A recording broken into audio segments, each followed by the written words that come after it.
sunlight, so cold, sleep is nice. So tired, my eyes fight, they just wanna close back up tight. Get up, hoodie on, hard work at the crack of dawn. This life ain't for the weak ones, no, this life pure only for the strong. What is going on, everybody? The night is upon us now, and thank you all for welcoming yourselves into the show for the evening. This is the return of Touchdown Talk with yours truly, Lindy Endzone, Yes, sir. and a man I have done content with before, at least almost 3 years ago now, because time certainly does fly. Dante has come back, and I believe the last bit of content I have done with you was the food for thought draft coverage segment, because that was a long time ago, and I know that Yeah. your channel at that point was in its infancy, really, and it has come a long way from that point. Yeah, man. Yeah, it has grown quite a bit, It's been a slow burn, but I think I like it that way. Instead of like going viral and then the next thing you know, you got 20,000 people sitting on your lap and then it's like you know, of your channel and you're doing a disservice to everybody involved, but yeah, I like the slow burn and we're kind of like still learning ourselves and then of course with the rebrand, you know what I'm saying? Like it's worked its way out. So I appreciate you having me back on, man. Especially for your re-inaugural live, I guess you could say. Yeah. So speaking of that, for those who don't know, uh, Dante's channel now has a more grander name to it, introduced as Gridiron Apex. And the last couple of years, for those viewing again who may not know, as to give them a small introduction of what they can expect coming from you and your team of guys over for the product that you got on YouTube. Yeah, man. So, originally, as you guys can see, the ECG, that's what everybody used to know us as, their East Coast Gridiron before. Um, the expectation with the rebrand, and I guess, the expectations moving forward was just we wanted to be more broad than just East Coast, because we used to get some comments sometimes, and we talk about everything in football over here. So, Mhm. I know as much as the normal USC fan about their team all the way on the West Coast, and sometimes we get comments, even though it could be the most extravagant conversation ever, and what we were talking about. There's still a guy that would be like, well, what do these East Coast guys know about, USC football? And it's like, well, I actually know quite a bit. My guy Eli Sanders that, transferred there from New Mexico. And, I had a couple ties to that. And, it was just we didn't want to stranglehold ourselves to just being East Coast, even though the original, theory around East Coast was me and Don started this. I grew up in Maryland. He grew up in Pennsylvania. You know what I'm saying? So it was like that's where our roots were. But as things have grown and done things, we just felt like Gridiron Apex, and we went through about 30 different names, man. I mean, we even got our Mhm. our audience involved into voting, and not the most popular one won by the votes. It was more so what comes off the tongue better, what you know what just seems like a great name for a channel, and we kind of decided on this. And we worked in the logo, and it's as familiar as this to what we have now. That was an important part of the rebrand as well, was making sure that the people that knew us as East Coast Gridiron still knew that the logo was kind of similar to what we had before too. So it was a very smooth transition, man. And even more so, I think after the rebrand, we for whatever reason we saw our numbers just like spike as well, with the Mhm. videos and lives. And um I think people have really taken a liking to it. But even more so, man, just the same thing we've been doing before. I mean, we're more involved in the media than we ever have. Like, me and Sora headed to the combine next week, so we'll be there Wednesday to Mhm. Sunday, covering that. And of course, the everybody knows the film studies around this time. We have a guy on our channel that always says, well, draft time is ECG time. But you know, this is what I love, man. All year long we're watching college football. I remember when you came back, we were talking about Ty Simpson in Alabama and Yep. how you got more involved in it because you started picking up things with Tennessee and Yep. you started to get a lot of exposure that way as well. But yeah, man, just more so of what you saw before, but we want to be more consistent than we ever have. We want to be the guys that people come to. It might not be your favorite channel or like your go-to channel, but around this time, I feel like with not only the sliders episodes that we do, but just the in-depth draft talk. I mean, this is my first year doing a draft guide, that a lot of people have clung on to. So, just more of that, man. I think we've just kind of opened up the door wide for being everything football at this point. I think a lot of people respect that as well. So I definitely appreciate everybody that's rocked out with us over the years because it's been a bumpy road. And I just, like I told you before, I think it was just time to have a fresh start too and to carry on with the momentum that we gained these last couple of years. Yeah, there's a few things in there I want to touch on, but like firstly, the name in it, again, like it can be easy, it can be difficult, but when you go into picking something, sometimes it has to be gravitational, and the name itself, it does match you guys very well. So I did support the name choice there because there was a bit of a vote up on your channel, and it came to like four different ones, and I looked Yeah. at the four of them, and then I seen Gridiron Apex. I'm like, okay, yeah, I can definitely see why this one out of the remaining four. Yeah, uh the most popular one was Gridiron Chronicles, and I was Mhm. like, "Man, it kinda makes it sound like we're more of like a paper, like, internet publishing company for sports more than anything," and I was like, Gridiron Compass was kinda the same thing, I really liked that one. Gridiron Index is one that we Mhm. internally liked a lot, and then I was like, "You know what? We're kinda the apex of everything football, so why don't we use that?" And I like that name Apex, and it's Yep. short.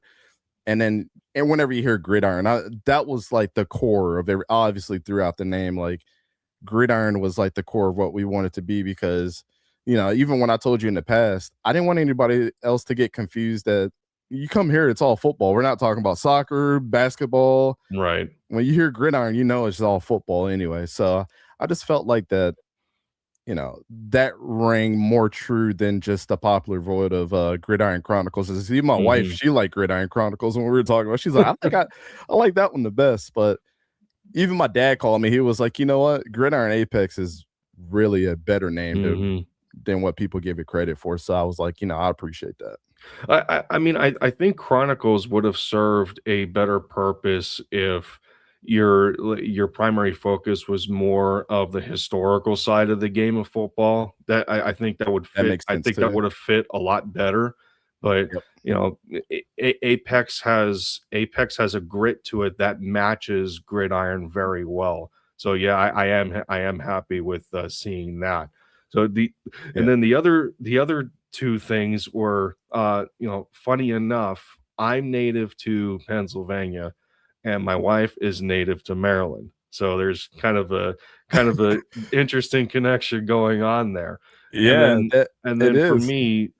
for me, when it comes to getting into Tennessee football and being an implant here, so to speak, for almost 6 years now. It's such a strong culture around Knoxville.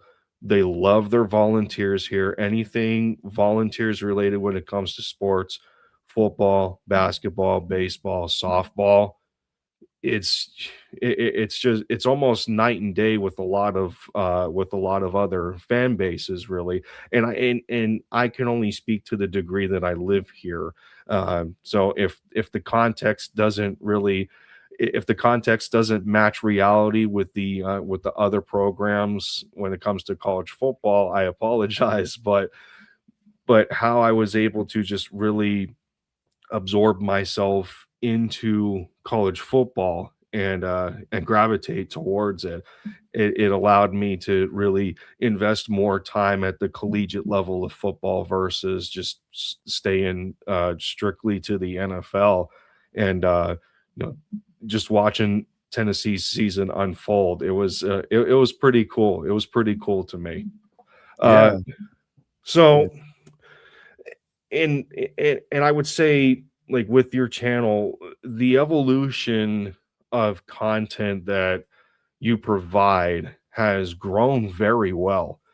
But of course, as we know, some of the best things require the most time to accomplish, because at the end of the day, that perseverance and that patience proves ultimate success. And you guys have, from your infancy, you guys have come quite a long way. Because I still remember the days that you're in the subscriber counts of like 2,100 or so, and then I'm looking recently, you're already over 6,000. Like, wow, Yeah. Yeah. Yeah. It is a, it is a slow grind, and Hmm. it's like what I tell people.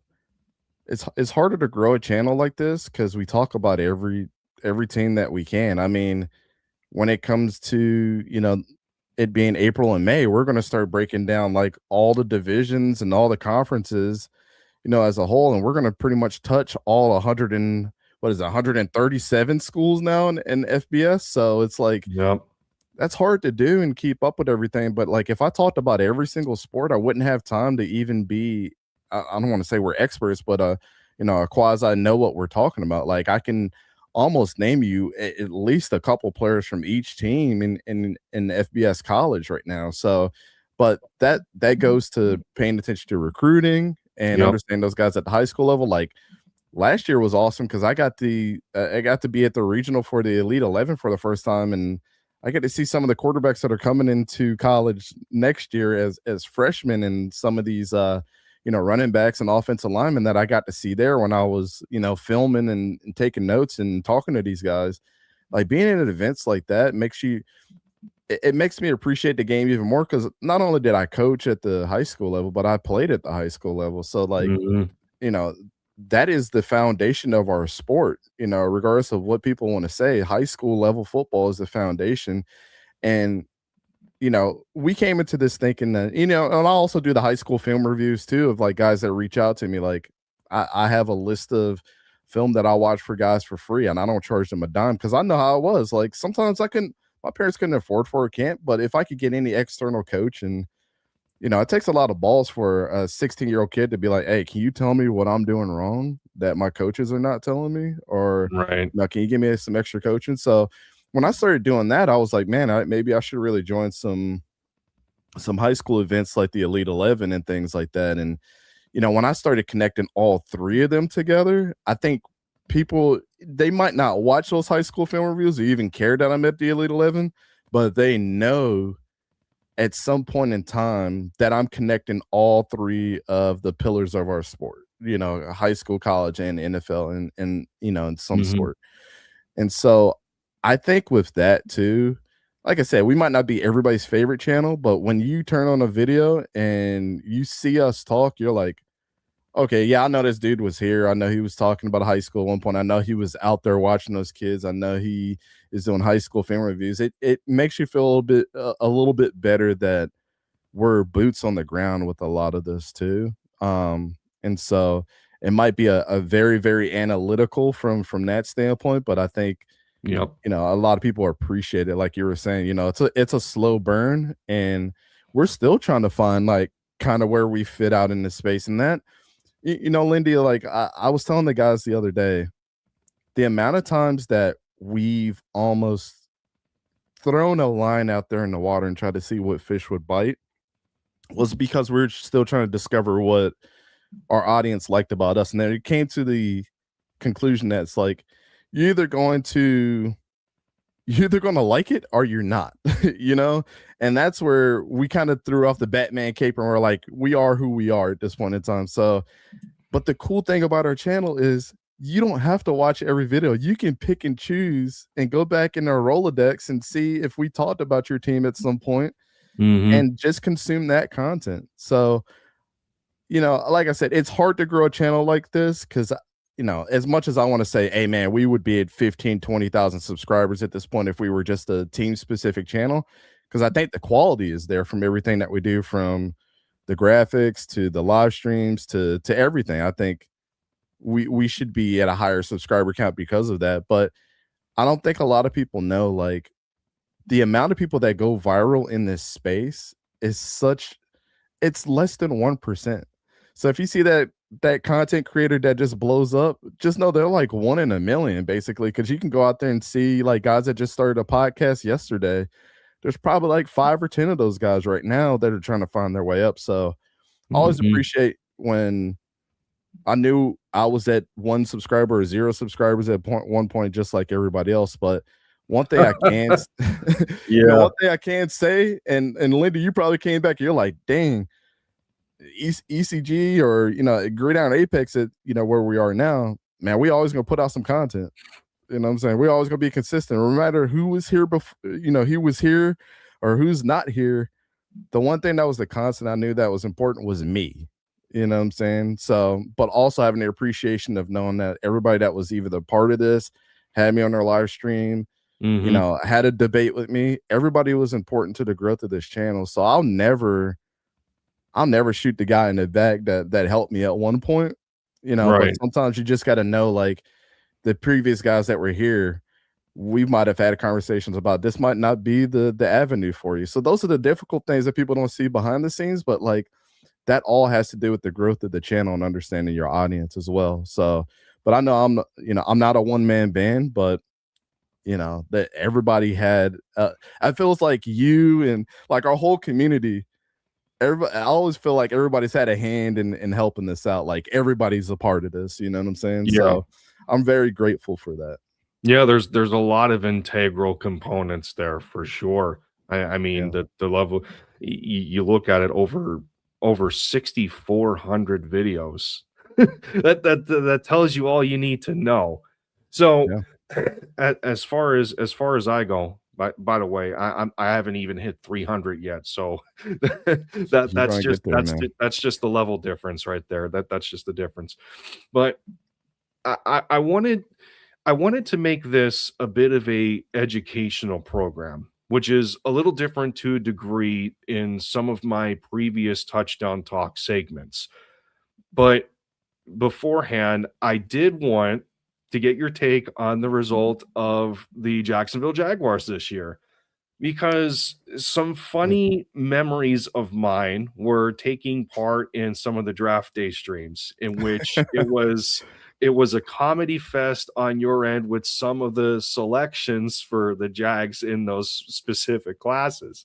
Yeah, yeah. However, it seems to me at least, and correct me if I'm wrong on some elements, but it seems to me at least that with all new things considered with the organization, the fresh head coach Liam Cohen, specifically being one of them, that I felt in a sense that for this year they exceeded expectations a little bit.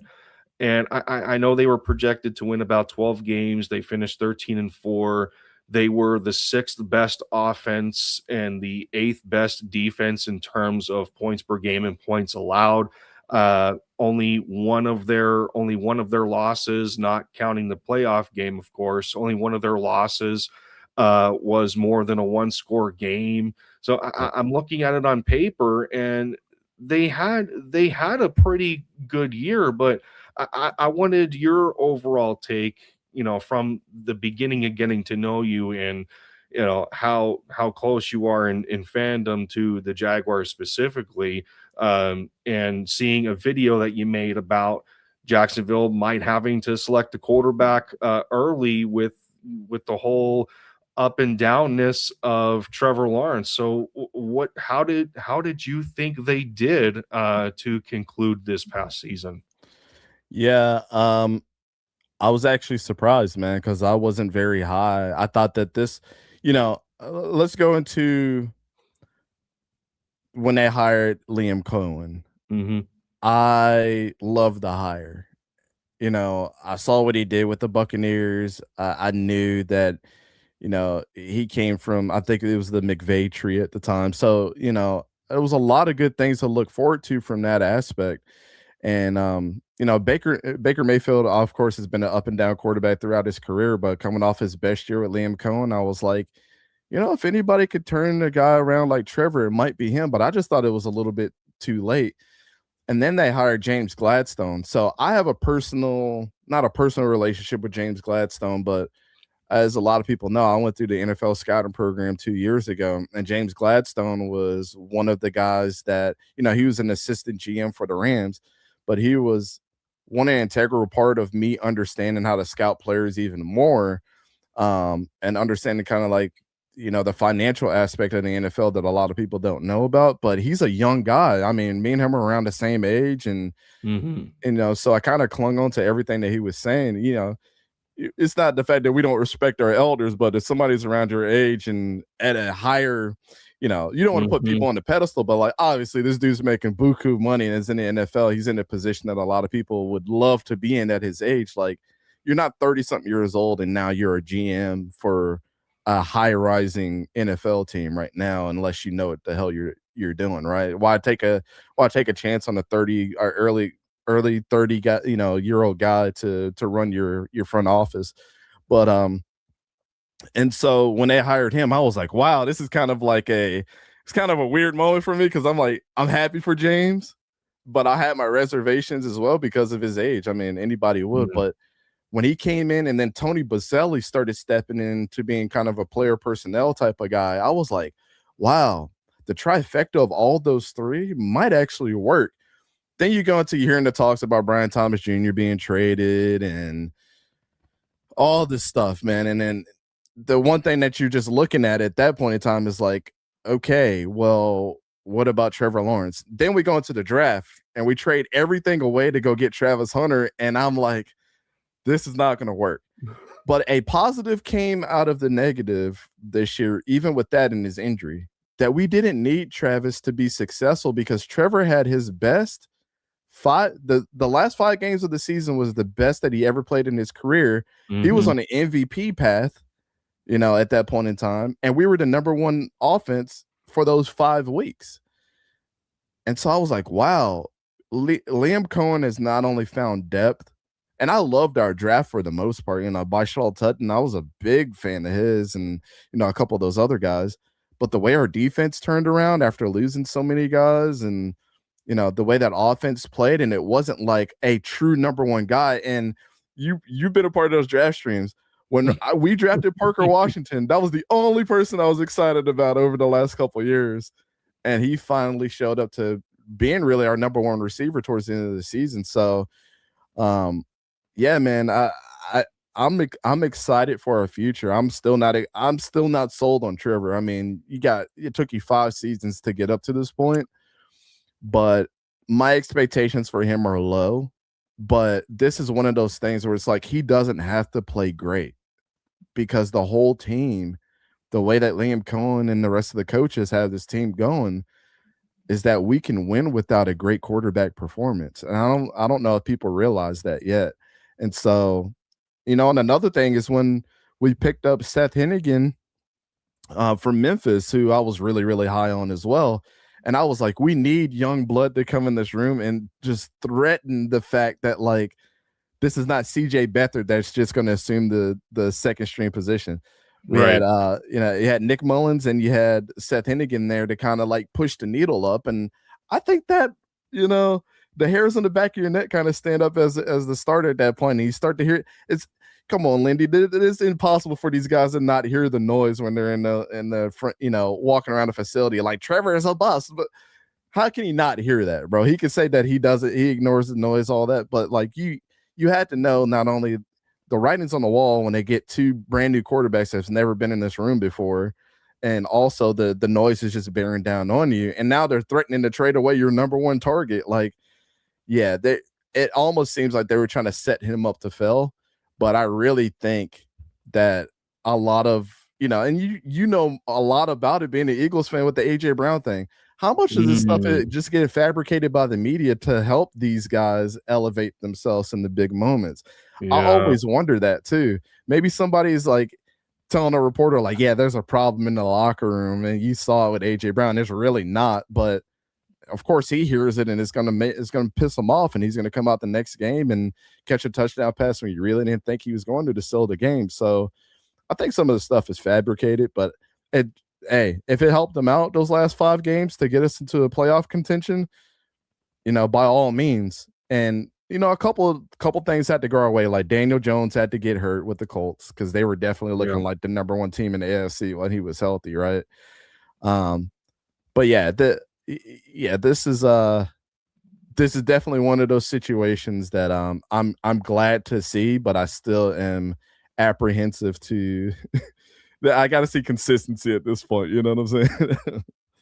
Well, I mean, when you talk about the AJ Brown scenario, and this goes for any other quarterback or any other player per se, you don't want to you don't want to get stuck in this reliance of external pressure in that regard. More specifically to the media, it's almost you want to set the perception of that they're all grown adults and they can Absolutely. they can handle the big stage in the uh not really the most dire of circumstances, but when you're speaking about Trevor Lawrence, that at some point, if you don't turn it around, just like any player in the league, more times than not, you're on borrowed time. What But happened to Carson Wentz is the perfect example. and it's up to you. It's up to you to make that difference. Like you are your own employer. And I was thinking of this myself earlier about Mekhi Becton and the Chargers moving off of him. And I'm thinking, well, it would this be a good decision for the Eagles to bring him back? And I'm thinking to myself, yes and no. And I'm more leaning towards no, because it's how you advertise yourself as a player. If you're only going to be good in one system, like under a specific coach, under a specific organization, and you're not going to stretch your value across the rest of the league, you're going to be out of a job unless you get stuck on a practice squad. So yeah, Yeah. I mean, he was a part of a Super Bowl winning team, but if you're not going to carry that same level of play for another organization that's depending on you, based on your based on your prior resume of work being just the past season, and you're trying to help Justin Herbert, and you were a part of a really disastrous offensive line that succumbed to injuries more times than not, it's not a good recipe for yourself when it comes to that kind of success in um, just staying up there in the higher tier of players. So Yeah. like for him, it's just unfortunate that way. Yeah. And we've had to go through how many coaches and things like this for him to show his face. And it's like, Yeah. I used to tell people all the time, Urban Meyer doesn't throw the ball for Trevor. Doug Peterson doesn't throw the ball for Trevor either. You know what I'm saying? So, and it's the same thing with Liam Cohen. He didn't throw the ball for Trevor. And I thought the only thing that was going to help him was for us to change around that quarterback room. And we did. And it took us, the media to threaten a couple weapons weren't going to be with them anymore. And I think it's a culmination, man. Like sometimes a negative can result in a positive, but again, is it just for this year? Are we going to see the Trevor Lawrence that we saw the first 4 Yeah. years show up? So that's why I'm apprehensive of the fact that he caught fire at the end of the season, but again, if we would have played the Colts that second time with Daniel Jones, would it have been different? Like would that have stopped the train at the train tracks? I don't know, but you take it for what it is because you got 17 games, you know who you're playing on the schedule, and it's the same thing that I tell everybody.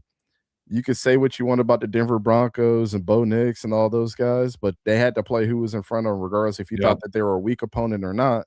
And we're looking at a Bo Nix injury where he could have been in the Yep. Super Bowl, So Yeah, so it's like Jacksonville catches fire after their week 10 loss, which again was a one score game to a division rival in the Houston Texans. And then from then on out, they win out for the regular season, and then drop that game against Buffalo that I believe they should have won. Uh, but that's not the here nor there. And then I look at him from a statistical standpoint, and when you talk about and there there's a fairness and then there's an unfairness to saying that he was the number one pick in his draft class and everything, and I think you're a little bit foolish if you're going to um, you know, gr- continue to grade the player to that standard because it's a different atmosphere in the NFL. Mhm. However, I look at him statistically, and there's just a lot of average. There's just a lot of average to barely above average things going on here, and it reminds me of the year that Jalen Hurts had. So it's like, completing barely 61% of your passes. He managed to throw for over 4,000 yards. Passer rating was average 91, QBR just above average at a 58. And then Yeah. you look at it from that standpoint, and you have to wonder to yourself, if they only played a little bit better before their winning streak, what could have what could the Jaguars have looked like if the cer- if they were better in the first half of the year? And again, it goes back to the gamble that you were just talking about.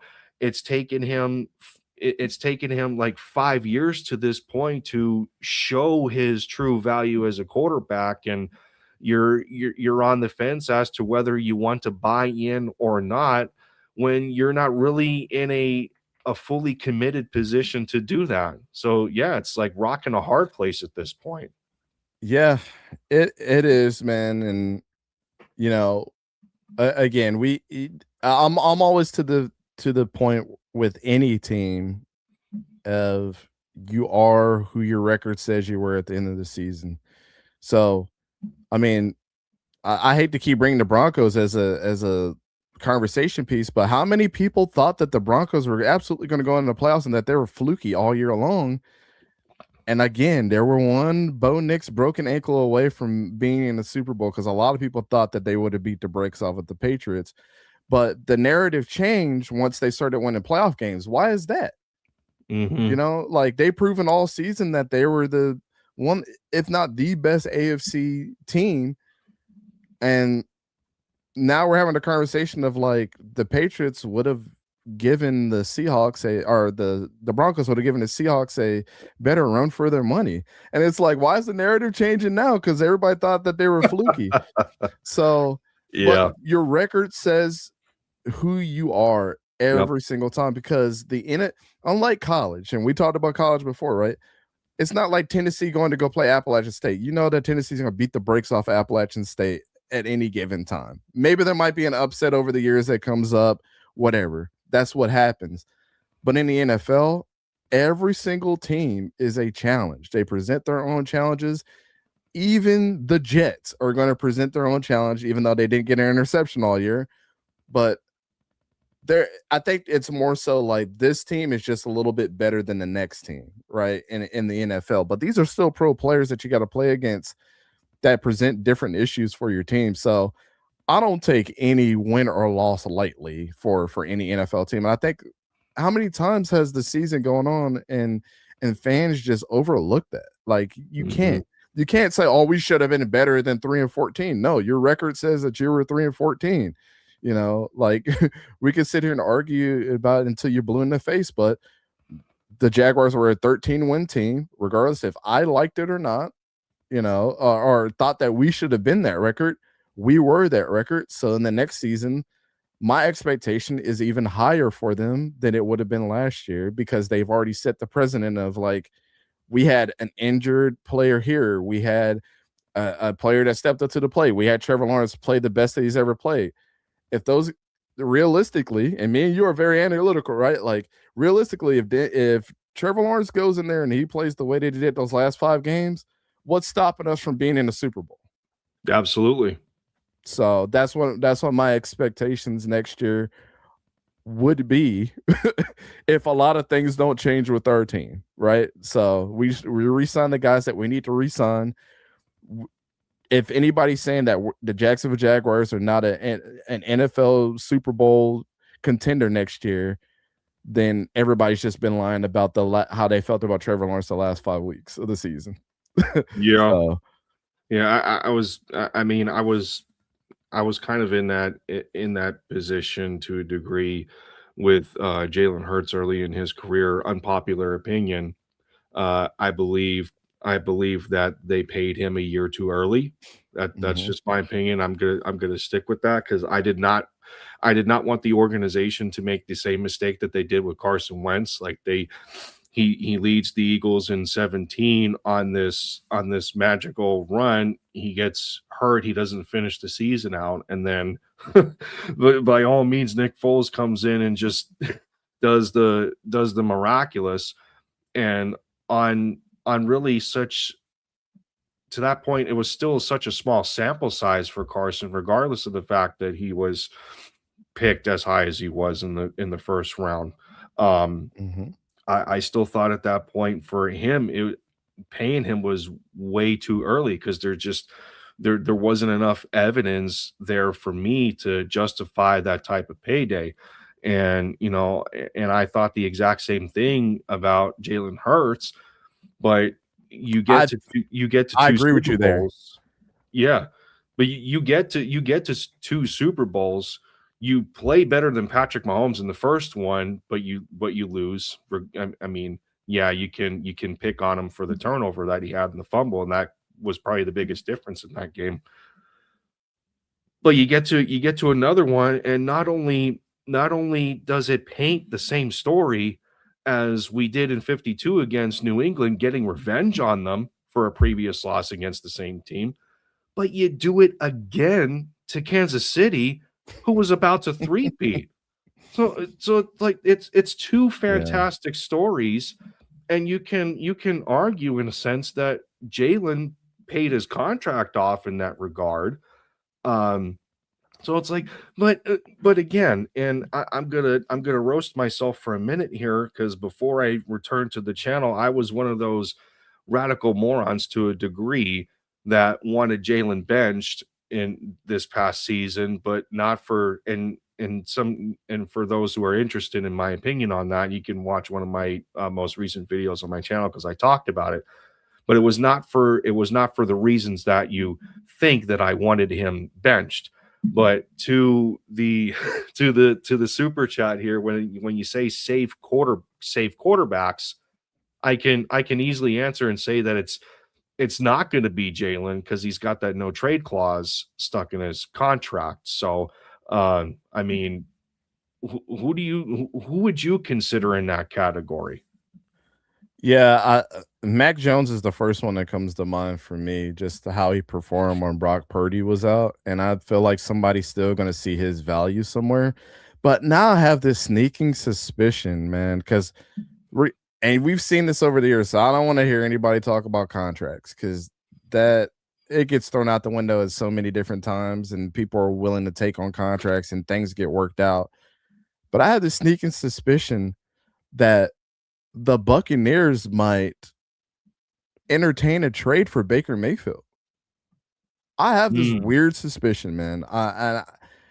And by the fact that like there might be a quarterback in next year's draft that they might like what they seen with Kyle Trask and want to see something a little bit different. Like, Emeka Ibuka is a rising guy, but like let's say they trade for Mac Jones after they trade away Baker Mayfield and decide that like he might be just a little bit better than for what they need than Baker Mayfield. I don't know.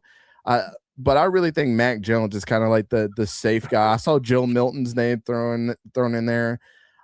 I honestly could see a world where people are entertaining a trade for like Dylan Gabriel, from the Browns or Deshaun Watson. You know what I'm saying? Like Kenny Pickett's still out there as well. Like got traded to the Raiders for the 3rd round pick. I mean, I think he's pretty safe in a lot of aspects, but two gloves Pickett. Yeah. I mean, he can win you a couple games. I mean, Yeah. did he really get a fair shake with the Pittsburgh Steelers? I mean, we really haven't seen a successful quarterback come through there that, was not Aaron Rodgers, of course. Aaron Rodgers is a Hall of Famer. But really, really and truly tell me what quarterback under Mike Tomlin that he inherited Ben Roethlisberger that was good. You know what I'm saying? So, yeah, I don't know. When you say safe, it really has to be somebody that's proven Right. to win games, and you feel like, man, maybe we can mold this guy. But the one thing about Kyle Shanahan, that's another reason why I say Mac Jones. Look at Sam Darnold. I mean, Sam Darnold went from, I remember the last 4 games of this season with the Panthers, he was like one of the best quarterbacks in the league during that stretch. Then gets traded or gets picked up by the 49ers, sits behind Brock Purdy, then goes to the Vikings, gets developed even more, gets them to a 14-win season, and then does the same thing with the Seahawks, except their 14-win season got them a Super Bowl victory.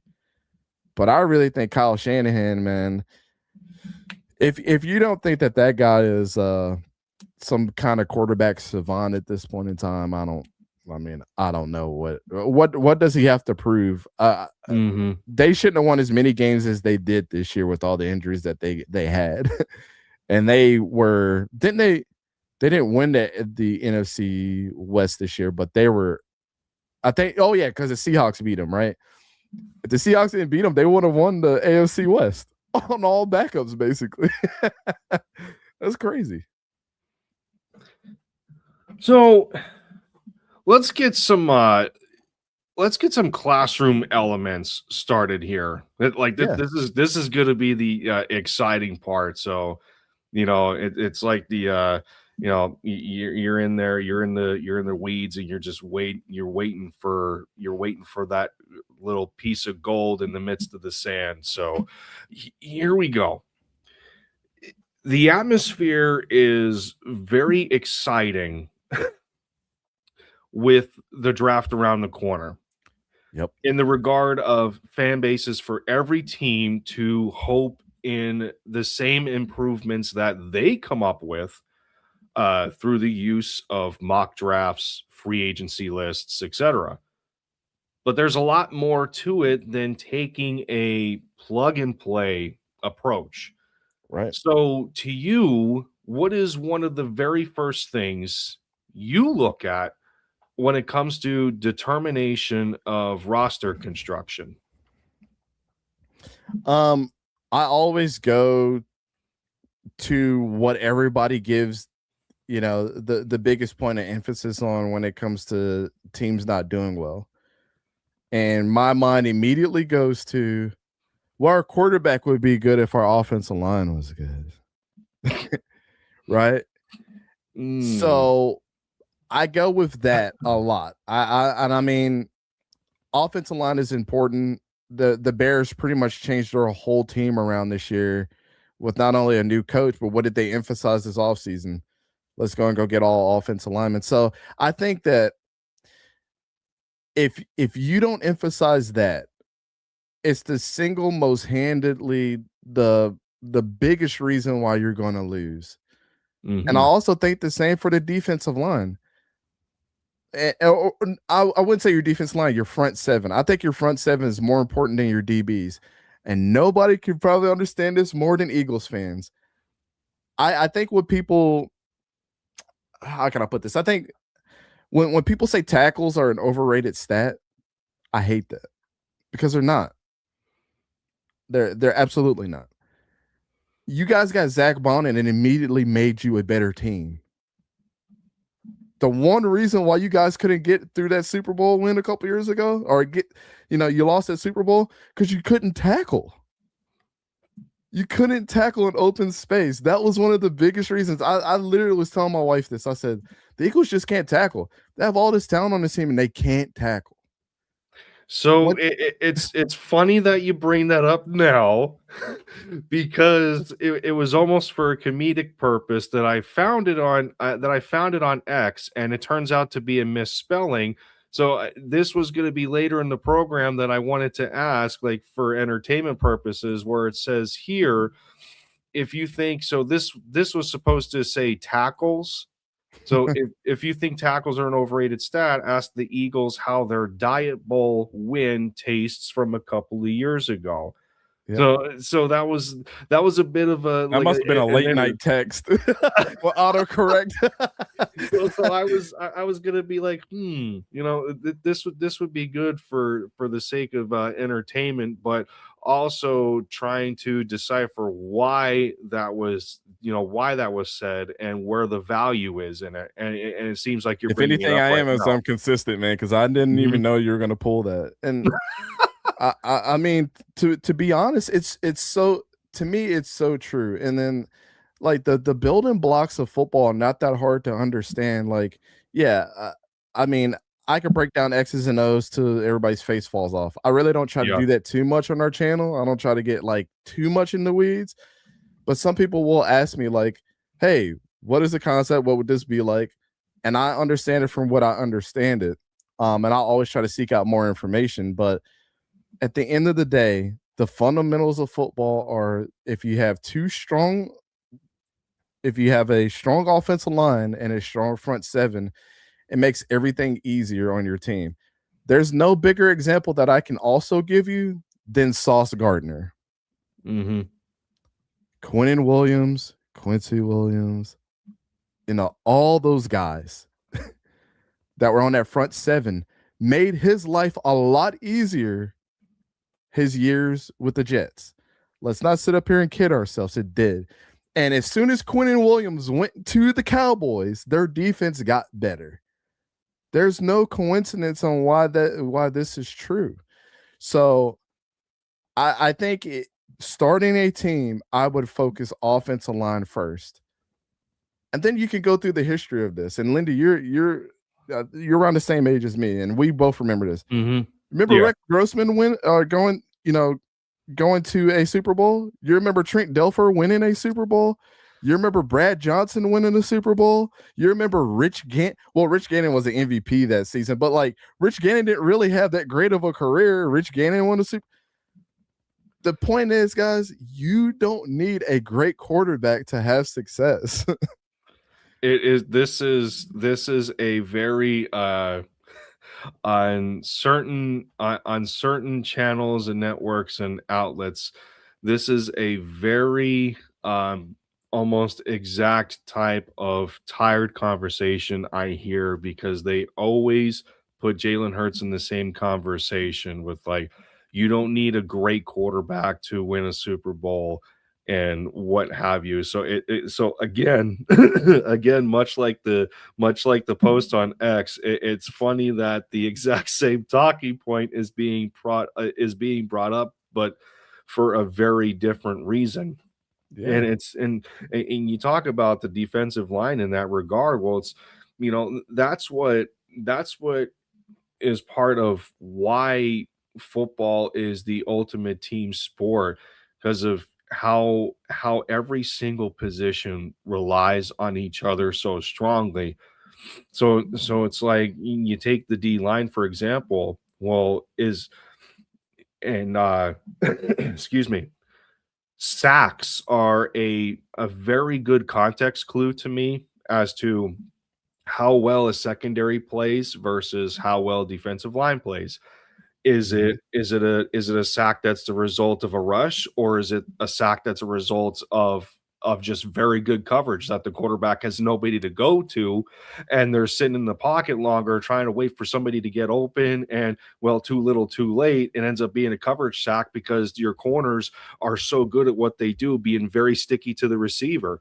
And that's what it makes me think of, is just the ultimate team element there, that if everything is working in unison, that's a defense that's very hard to stop.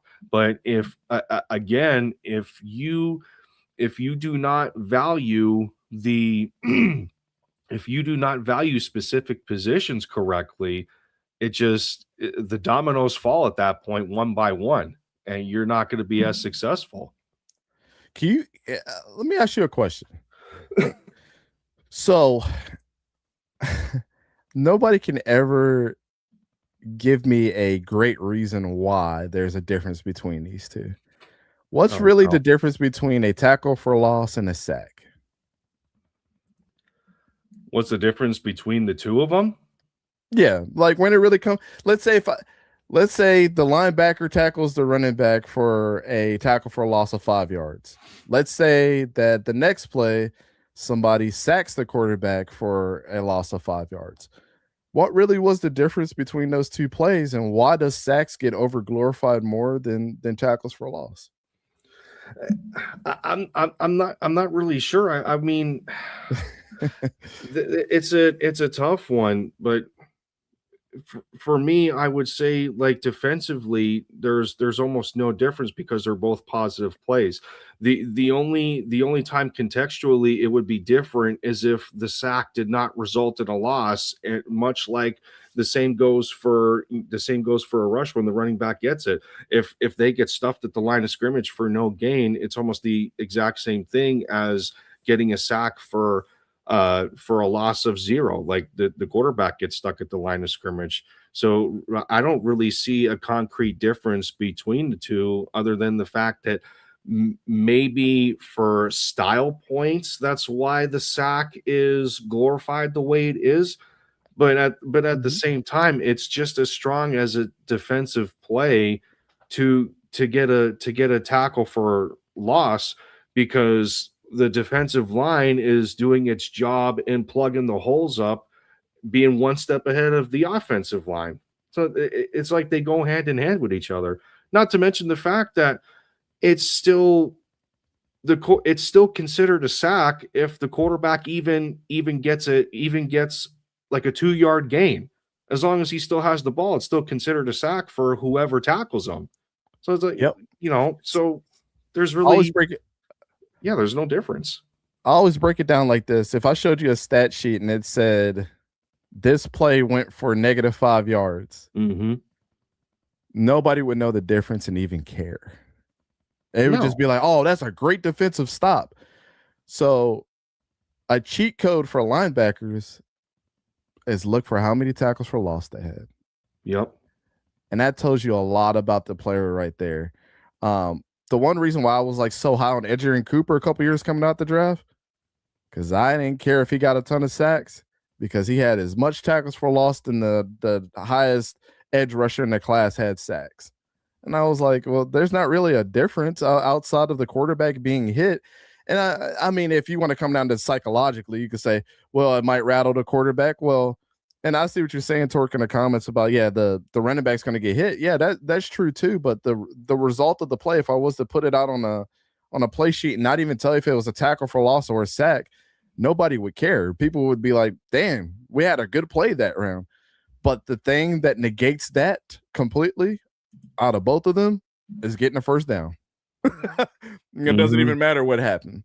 I mean, that's for any play, right? But nothing to me rings more true than just like that. So when it comes to like, I think turnovers are super important. I think everybody knows that. A lot of games come down to penalties and turnovers are like the biggest thing. But I ain't never seen. I mean, how many games did the Browns lose this year, even though Myles Garrett got 4 or 5 sacks? It didn't Yeah. matter. He even said the same thing. Yeah, I might have got 5 sacks this game, but I'd rather have won the game. Mm-hmm. So why do we glorify sacks so much? You know, like, That's the exact thing I was just thinking in my mind right now, that you can take almost every statistic, and you can analyze them like play by play, and they're completely contextual. So Mhm. it's like, again, you mentioned the sack thing, and then you mentioned the means of tackle for loss. Yes, it looks great on paper for an individual player, but as a collective, when it comes to a defense, that happens in a specific down. The only time where it really matters is if that possession for the opposing team, defensively, either results in a turnover or forcing them to punt the ball. Yep. If they keep moving the chains, it almost doesn't matter. Even if it results in 3 points, that's still a win to a degree for a defense because you're only giving up the field goal, which isn't a guarantee all the time, depending on the skill of your kicker. But if you know, I could keep I could keep going with it, but it's those sort of things that are very easy to overlook, and you can make an argument for any other sport too in that regard. Um, Basketball comes to mind with multiple different things. I can think of a defender getting a steal and you get the ball in that situation, but if you don't make the basket and the other team rebounds it, well, who cares that you got the steal? And it's like at the end of the day, did you win the game or did you lose the game? But it does benefit you to say that again with linebackers and defensive linemen or whatever when you're talking about tackles for losses and sacks, the value is in your contribution. So that's one of the biggest components there when it comes to those two elements, I would say. And then when you Yeah, talk about go ahead. No, I was gonna say real quick. I would say probably one of the most valuable plays in football is a tackle for loss that results in a fumble from a running back's perspective. Yeah, much to the point of this. Yeah, Yeah, because like if I'm getting blindside hit it as a quarterback and you strip sack me, then it's like, oh, that was a great play. Nobody's saying that a turnover is not going to be a great play, but the more impressive play is a linebacker bearing down on a running back that's supposed to get tackled all the time, and then you make that dude fumble as well. Like to me, that's like, damn, that was a huge play because the level of difficulty on having that guy fumble is much higher than blindsiding a quarterback on coming around the edge, in my opinion. But I mean, in that aspect, if you really want to make the argument and pull scenarios out, it's like that might be more valuable to a team than getting a strip sack on the quarterback, hitting them from a blind side, because he's not going to expect that impact, but the running back definitely does, and he shouldn't fumble at all. So I think when it comes to roster, I also feel it's fair to say that I do tend to see the side of the gaming world aspect too, where fans like to work through some of the same things, whether it's on Madden or the resurrected college football series of games. And while they're a great tool in that regard, they do not teach absolutely everything, which that's not their intention to begin with, of course. So when I initially thought of roster construction, another element that sometimes gets overlooked is the collection of coaches. We also see this at the collegiate level where the philosophy has to match the players and vice versa, depending on the goals of the program, because not every one of them, unfortunately, can be competitive, much like the difference in the divisions of schools and conferences and divisions of the collegiate teams in their programs in that regard. That's a good point. So how hard is that exactly?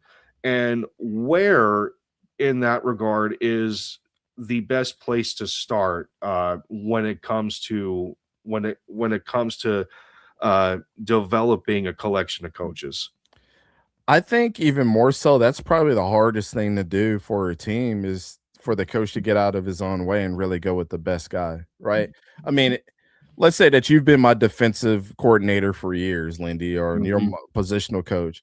I'm more likely to pick up the phone and call you because of our relationship more than going to go get the young guy that's been innovative in college that I'm like, damn, this guy's been killing it at Georgia, like a Dan Lanning, for example. He's a head coach now at Oregon. But, man, I'd rather go get Dan Lanning and run my defense in a lot of aspects because it's worked and he's done it with a big team. They won national championships.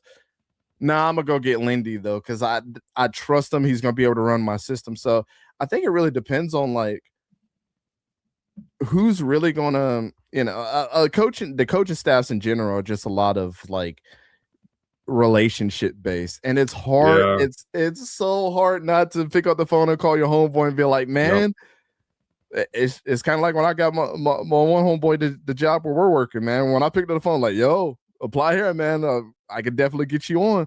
It's cool to be on the Zoom calls and things and working out problems and working with one of Right. your best friends than it is to go with a complete stranger. But I think the best things happen with guys like Sean McVay when he goes and hires guys based off of what they can bring value. And that's why these coaches go off and be head coaches and coordinators at other places and do well, because he doesn't care. He doesn't care about the relationship. He cares about who's got the best idea in the room always wins. And if we can work together and you can be objective to the fact that like maybe we could do something better, I'm willing to hear you out. I think those are the best teams. The the Kyle Shanahans of the world. Like, do y'all really think that him and Robert Saleh meet eye to eye on everything? Hell no. There is no way in hell. But the way they worked their things out this year, and I mean, obviously he called them up after he got fired because they originally had success together. Why not? They've been to a Super Bowl together. But that makes sense in that aspect because you have accolades together that are proven. But I just think like when new coaches get started, or like, if Vic Fangio was to be a coach again, a head coach somewhere, you don't think he's going to be able to call up his homeboys like, hey, I know we used to run this back in 1989. You ready to roll this back? No, cover three defenses and shit like that don't work anymore. They just don't.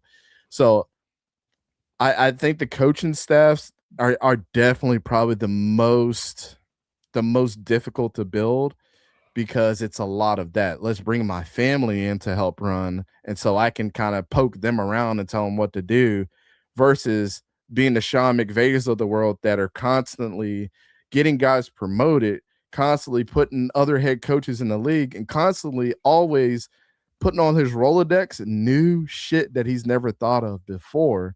Because the best head coaches are the ones that are going to be able to take criticism, the ones that are going to be able to find new ideas, and the ones that are going to be able to help shape these guys into saying, we have an open door policy all the time. I'm going to let you run the house the way you want to. And then we're going to come together if it doesn't work and figure out what really does work for our team. Those are the coaches that had the best success, in my opinion. Two things. For Eagles fans in here, there's two things going on. Well, number one, to stay positive, the easy example to give here in terms of coaching, because a lot of times the mentality is when you got the successful track work, when you got the successful track record, it's a if it ain't broke, don't fix it mentality. Jeff Stoutland, for about 13 years, as cementing himself as one of the best offensive line coaches in the NFL. And, you can go to the Eagles official website and everything and get a glimpse of everything that he has accomplished. And I think it was something like 26 Pro Bowl selections for offensive linemen and everything in his career, which is unbelievable. All pro selections, all that sort of thing. So he's like one of the easiest examples I can make when you talk about that sort of thing for coaching. But the examples you gave for the head coach and some of the three key factors, and I'm thinking about it, and I got to ask Eagles fans here, and I'm thinking on paper and on the surface, of course, because it would be ignorant to create any conclusions without knowing the internal scope, only the external scope. Does Nick Sirianni do any of those three things? Certainly, it doesn't seem like it to me. And that's why it's been a teeter-totter as to, do we want to keep him here? Do we not want to keep him here? And unfairly, to an extent, Jalen Hurts is on that same teeter-totter for different reasons. But Was but this it the just, sixth coordinator? yeah, That's insane. I think he's I, had. I think he's had over. I think he's had over what is it? Over a dozen to this point since high school. and for him to I play think as that's well the as he's been number. playing, man, I'll never understand the hate for him, bro. But now, so now that everything is put together, I assume the next hardest thing is seeing that vision through to where the success is taken off the paper, so to speak, and put into work. Mhm. Because I would say, yeah, it's almost it's twofold because you can say it's simple to, to compile the talent, to compile the coaching staff, and once everything is in place, you get stuck in your high means of aspirations, and you're like, everyone is just mentally prepared. Oh, we're set to win X amount of games. And well, it might not even happen. Right. So to think of that, that has to be the next hardest thing to me is projecting the vision, creating the vision, and then seeing it through. So Yeah. He's got a difficult, he's got a difficult track record for sure, in my opinion, because his biggest criticism as a head coach is, am I the problem? Because how mhm. many people has he cycled in there, and then you expect guys to get developed, and then you just leave guys like Jalen Hurts out there to dry one, and this is his sixth offensive coordinator, and by all regards, you could have a worse quarterback in place, to be honest with you. And so, I mean, he's not a developer of any coordinator. Let's just put it like that. Like Kellen Moore he didn't have to be developed. He knew what. That's why he's a head coach right now. It took him 1 year to come in, get you guys where you need to go. Peace out. I'm going to be the head coach of the Saints. He needs guys like that it seems like, to be successful, in my opinion. One of the biggest things to me that keeps getting overlooked, though, is, and again, I don't fault a lot of the fan base that I'm a part of. I don't fault them in delving back to miserable times. However, Nick Sirianni was brought to the organization to fix Carson Wentz. He was supposed, and this was a part of that experiment. And Yeah. Carson was like, "No, thanks, I'm out." So he was okay with the trade and everything, and that's when, that's the whole thing with when it happened with the Colts. But Sirianni didn't come for Jalen Hurts. He was brought in for Carson Wentz. So Yeah. it's but again, I don't fault people for not wanting to get back to that misery. But Yeah, I don't blame him so either. so to conclude in this manner, up to this point, from a draft perspective, and understanding that the the amount of different things that Gridiron Apex has been able to do, and seeing you guys go to the Senior Bowl and hearing about your upcoming combine visits and everything, and just the amount of depth that you get into year in and year out from, with the college football season. Where do you see the most strength lying in terms of position in this draft class? Uh, some of the prospects you have been able to interview, or players who will have the easiest transition from college to the pros? That's a good question. This year's draft is very unique, because it's very weak at a lot of different places. Hmm. I think where it's very strong is offensive line. I don't think the offensive linemen in this draft are not getting enough love for how good they actually are, to be honest. I think there's a lot of undersized guys that can play, like One of my favorite centers in his class is Parker Brailsford out of Alabama. I mean, he's 290 soaking wet, but like holds his own all the time. Didn't let Ty Simpson really get touched this year. But Caden Proctor, his left tackle, gets a lot of love because of his size. And it's like he wasn't as productive. He was really giving up more sacks and getting beat more than the smallest guy on the offensive line. So, and you know me, I'm not an intangibles guy. I don't care how big, how tall. I'll always throw that out of my evaluation. And maybe that's a flaw of mine, but I don't Kelly really measurables. yeah. I don't really care, you know. Like, oh man, I know it's measuring. What was he measuring? Friggin' measuring wrists or something or that sort of thing. Oh my goodness. Yeah, it's like it's so stupid to me. But you know, if a guy can play, he can play. I think offensive line is very strong and people are not talking about it. I think this linebacker class is kind of top heavy, but they're pretty strong there as well. But I would honestly say, man, the tight ends are pretty strong. It's either going to be between the safeties or the wide receivers, in my opinion. Wow. Okay. A lot of great wide receivers in this class that, I mean, we don't really have like a, I know a lot of people love Jeremiah Smith and the Marvin Harrison Jr.'s of the world and all those guys. And Jeremiah Smith's not coming out until next year, hopefully. But there's not really a guy that like screams off the chart like, oh my God, he's going to be like the next best thing. But I think that that's great for all of these guys because all of them bring something unique. Like Carnell Tate, to me, is the number one out of Ohio State. He's not this exciting guy, but like he does everything really good and is going to be a great number one receiver on the team.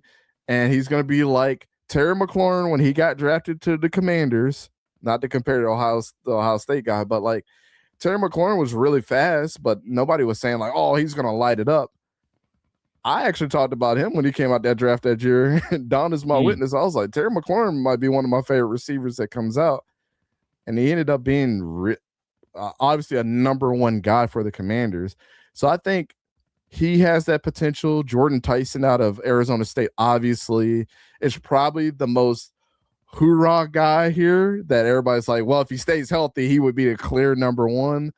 You know, and even guys like Ted Hurst out of Georgia State, got to watch him at the Senior Bowl this year, and I was like, man, that dude's really, really good. Malachi Fields from Notre Dame. I know I'm throwing a lot of names out there, but like the one guy that I'm gonna have to use as a baseline here, and I would say is one of the best prospects in this entire draft class, tore his ACL towards the end of the season, and it's Chris Bell out of Louisville. He's such a good receiver, and I hope that young man gets healthy. Because if he doesn't lose a step in his recovery, he's going to be a number one receiver and he's going to be great for a long, long, long time. So even I'm talking about the hurt guys right now being in really high regard in there. And so if that kind of tells you like their value there, you know, and then you go over to the safeties. I mean, everybody loves Caleb Downs. Caleb Downs he's the number one guy in this class. Like, he's Troy Polamalu 2.0. I know a lot of people say Ed Reed, but like, no, he's Troy Polamalu 2.0. And he might be better than Troy Polamalu in his career.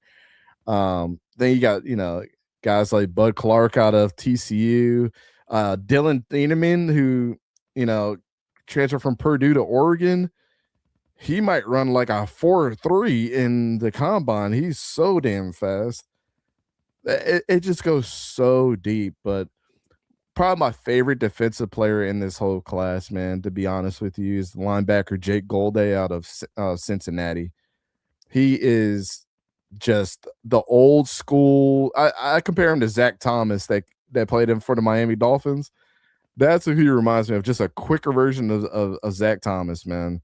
But the linebackers they're insane too. So it's not a sexy class. Let's just put it like that, because obviously leading the sexy draft classes are the high echelon quarterbacks, and we don't have that. But I will say that Fernando Mendoza is not my favorite. Mm, He's not even my number 2. I mm. have Ty Simpson out of Alabama as my number 1. I have Drew Aller as my number 2 out of Penn State. And I have Fernando Mendoza as my number 3 as far as the quarterbacks right now. And then number 4 would be Sawyer Robertson because I watched him first, but like I'm sure other quarterbacks are going to trump him as well. But yeah, again, is it a great quarterback class? No. I don't know. Good luck, Raiders. If you're drafted Fernando Mendoza, I wish that young man nothing but success, dude. He's such a great guy, Yeah. but I just don't see his level of talent like I see like a Darian Mensah that's going to be playing at Miami this year. I don't. There's not a quarterback like that in this class, So, but we'll see, man. That's what makes this exciting because we get to focus on Mhm. everybody else this year. You know what I'm saying? It's not the glorified quarterback this year, so we get to focus on everybody else, and I'm so happy about that. Well, that's exactly what I was thinking is, when you say that, there isn't that one person that immediately takes all of the spotlight and all of the fixation. It makes me think of that the class itself, although it has its weak points, in this regard, it's probably more quantitative than it is quantitative. That there's Mhm. that there's more bodies that are, lesser star recruits for that matter, than than few fives and a bunch of twos, or in this case it could be more fours and three and a halves and that sort of thing. And like every organization can have a piece of the pie, instead of trying to fight for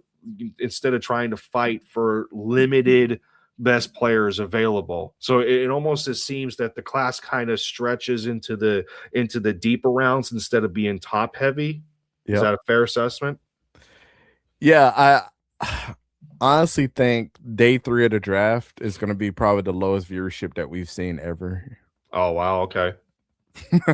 I just don't outside of guys like me that are gonna see a lot of these guys that I've watched throughout the years and gonna be it's almost like at this one time I've been doing this for so long now that Hmm. it's almost like watching, you know, the kid across the street that you watched since he was a little kid grow up to be an adult, you know what I'm saying? Like I'm happy for the guys, and I want to see him have great. I want to see all these guys have great careers, regardless of my evaluation on them. One thing I look forward to is like my evaluation being wrong Right. because it makes me better for the next year. Focus on what didn't I get right about this guy. Like Christian Gonzalez kicked my ass. I thought he was going to suck. I really thought he was gonna suck balls, man. Like I'm not even gonna lie to you, but he's a top 10 corner in the league, if not top 5, Yeah. if not top 3 to a lot of people. And so obviously missed something, and that makes me go on to sharpen the pencil. But I Yep. don't wish any of these guys not success, but that's not realistic. It's not.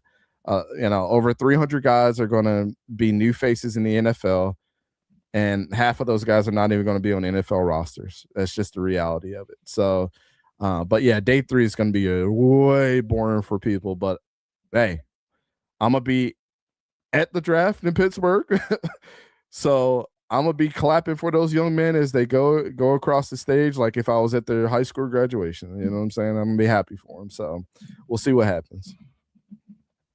Imagine the Saints draft both Love and Bell to go with Tyler Shaw. Oh, I would love that. I'm a Tyler Shuck guy, man. So I would love that.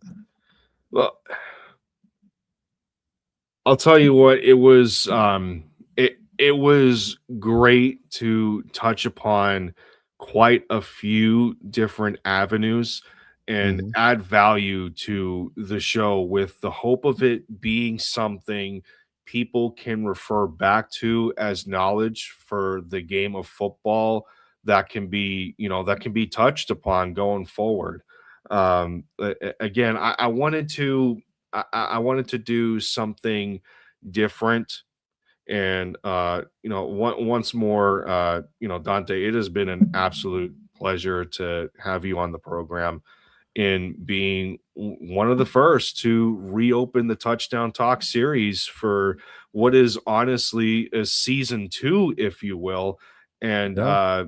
what we've been able to accomplish in the time frame, we kind of started on a high note here, because I didn't really have I didn't have a projection or an expectation on how long it was going to go on for, but I wanted to make sure that I compiled enough of a good balance of questions to not only have people to not only allow people to have fun in the conversation, but to also give them a bit of good knowledge going forward to help them, to help them sharpen their minds and whatnot, such as on the thumbnail it says picking brains, and one of the better guys that I know that does it very well for a number of years, and what Dante has built over there for Gridiron Apex. So again, once more, for those that might tune in later who don't know,